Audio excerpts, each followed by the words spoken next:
Hello friends. आज हम इस वीडियो में पृथ्वी पर जीवों की उत्पत्ति से लेकर आज के इंसान का मत्स्य से मानव बनने तक का सफ़र धर्म और विज्ञान दोनों के दृष्टिकोण से देखेंगे। पूरी जानकारी के लिए वीडियो के अंत तक हमारे साथ जरूर बने रहें। साल 1974 में फ्रेड होयल और श्रीलंका के प्रतिष्ठित वैज्ञानिक चंद्र विक्रम सिंघे ने एक थियरी पेश की कि जब धूमकेतु अपनी यात्रा के दौरान सूर्य के नज़दीक आता है तब उसके अंदर की बर्फ़ सूर्य की गर्मी के कारण वाष्पीभूत होती है। बर्फ़ के अंदर जो कण, वायरस और बैक्टीरिया है वह इस कारण से मुक्त होकर धूमकेतु से अलग हो जाते हैं और जब पृथ्वी अपनी कक्षा में इसी मार्ग पर से गुजरती है तब यह वायरस और बैक्टीरिया पृथ्वी के वातावरण के अंदर प्रवेश कर जाते हैं। माना जाता है कि इसी घटना के कारण पृथ्वी पर करोड़ों वर्ष पहले जीव की उत्पत्ति हुई और पहला एक कोशी जीव अमीबा के रूप में पानी में जन्मा। शास्त्रों के अनुसार भगवान विष्णु का पहला अवतार भी मत्स्य के रूप में पानी में ही जन्मा और चार्ल्स डार्विन के उत्क्रांतिवाद के अनुसार भी पहला जीव पानी में ही जन्मा था। समय बीतने पर ऐसे जीव उत्पन्न हुए जो पानी के साथ साथ ज़मीन पर भी रह सके। उस जीवों को हमने एम्फीबियन कहा।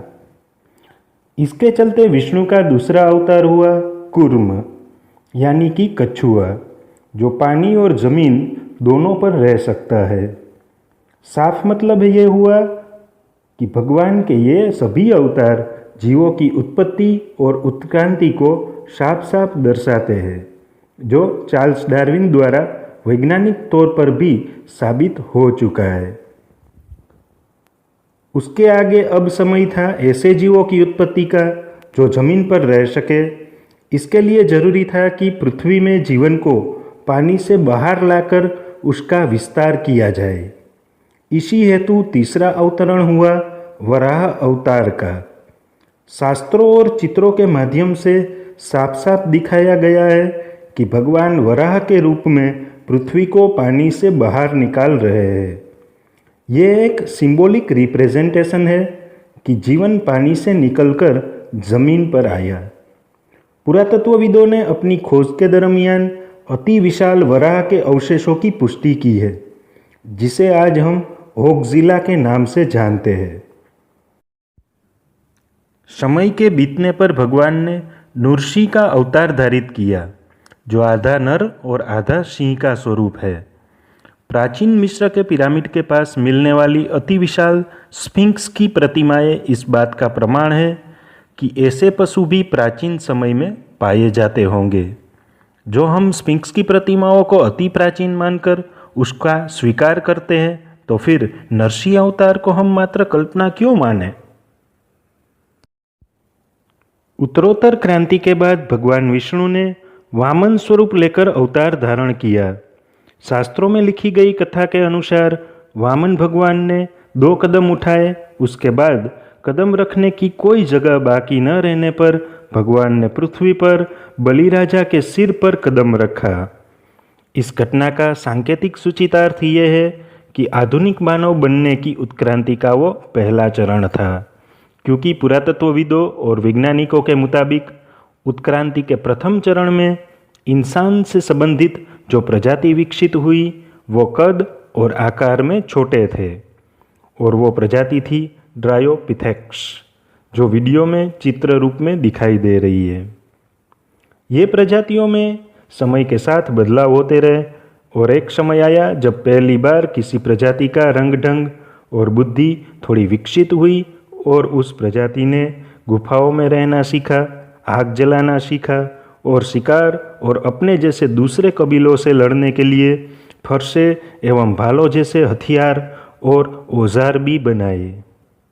उस प्रजाति को वैज्ञानिकों और पुरातत्वविदों ने होमो इरेक्टस के रूप में वर्गीकृत किया है और भगवान विष्णु ने उसी प्रजाति का नेतृत्व करने हेतु जो अवतार धारण किया है वह थे परशुराम, जो अत्यंत लड़ायक स्वभाव के और फरसे जैसे हथियारों का उपयोग करने वाले अवतार थे। समय गुजरता गया, वैसे वैसे मनुष्य और ज़्यादा बुद्धिमान और विनम्र स्वभाव का होता गया। अपने लड़ायक और जंगली स्वभाव को मानवीय विवेक बुद्धि से मर्यादा में रखना वह सीखता गया। इसी के चलते भगवान ने मनुष्य की विवेक बुद्धि और मर्यादा को दर्शाने के लिए मर्यादा पुरुषोत्तम राम के रूप में अवतार लिया। रामायण का समयकाल इस हिसाब से बहुत महत्वपूर्ण है क्योंकि इसी समय में मर्यादा मूर्ति राम के साथ साथ अति बुद्धिमान और बलवान हनुमान जी जैसे वानर की प्रजाति भी मौजूद थी। यहाँ सोचने वाली बात यह है कि अगर श्री राम आदि प्रजातियों में हुए जीवों की उत्क्रांति के वंशज है तो फिर हनुमान जी और उसके जैसे जो वानर पूरी राम की सेना में है वह सब कौन है और किस प्रजाति से अवतरित हुए हैं। आधुनिक विज्ञान ने भी माना है कि उत्क्रांति में सभी जीव एक साथ एक जैसे ही रूपांतरित नहीं हुए हैं, बल्कि उत्क्रांति की कई अलग अलग शाखाएं हैं जिनमें सब जीव अलग अलग रूप से परिवर्तित हुए हैं। यहाँ गौर करने वाली बात यह है कि रामायण में कहीं भी हनुमान जी के लिए बंदर शब्द का इस्तेमाल नहीं हुआ है। जो शब्द इस्तेमाल किया गया है वह है वानर। वानर का मतलब होता है वन में रहने वाला नर। आधुनिक विज्ञान ने उसे निएंडरथल मानव के रूप में वर्गीकृत किया है जो काफ़ी ज़्यादा हनुमान जी जैसी वानर प्रजाति से मिलते जुलते हैं। और याद रहे कि हनुमान जी को भगवान शिव का अवतार माना जाता है, मतलब कि उसका विकास भगवान विष्णु के सभी अवतारों से अलग शाखा में हुआ है।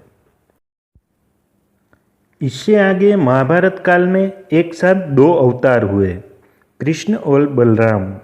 बलराम जी का अवतरण दुनिया में कृषि के संबंध में जानकारी और जागरूकता फैलाने को ही हुआ और उसका हथियार था हल।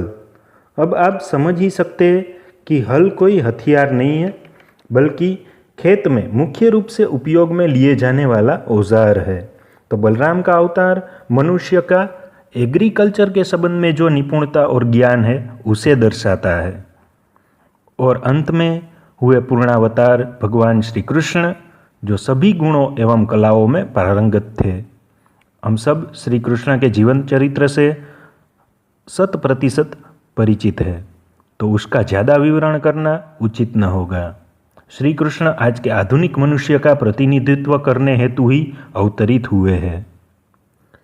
भारतीय शास्त्रों में इनसे आगे भी एक अवतार की सूचना दी गई है और भारत के प्राचीन मंदिरों में कई जगह उसकी नक्काशियों के स्वरूप में उसके सबूत भी मिले हैं।